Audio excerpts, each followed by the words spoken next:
So when Donald Trump eventually appeals this case challenging his authority under the IEEPA to enact tariffs, when it makes its way to the Supreme Court, and it will, the Supreme Court will make their decision. Either Trump does have the authority that is explicitly given to Congress, or no, obviously Congress has that power.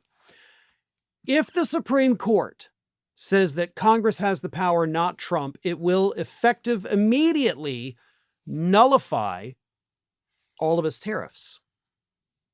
At that moment, the United States government will immediately be responsible for repaying all of the tariffs that have been paid to the federal government. And those are paid, of course, by the businesses in the U.S. doing the importing. Right now, the estimates are roughly $30 billion a month. But the government would not only have to repay the initial tariff, they also have to repay it with interest from the date it was paid to them.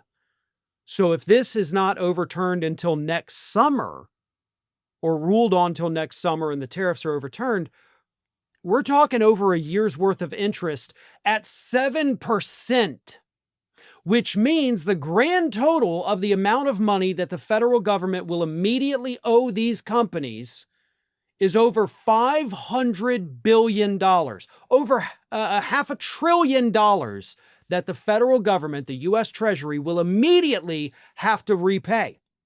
And if they don't immediately repay it, that interest still accumulates and then they owe more.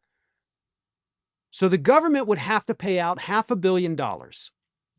Do you know how much money the U.S. Treasury has on hand right now?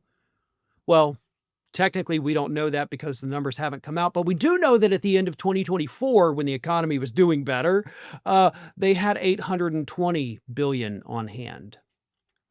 So if we're assuming the money stays relatively the same, then we would be losing more than half of the cash reserves of the United States of America. In an instant, that money would be gone. It would be owed to these individuals, and if the government doesn't pay quick enough, they would sue.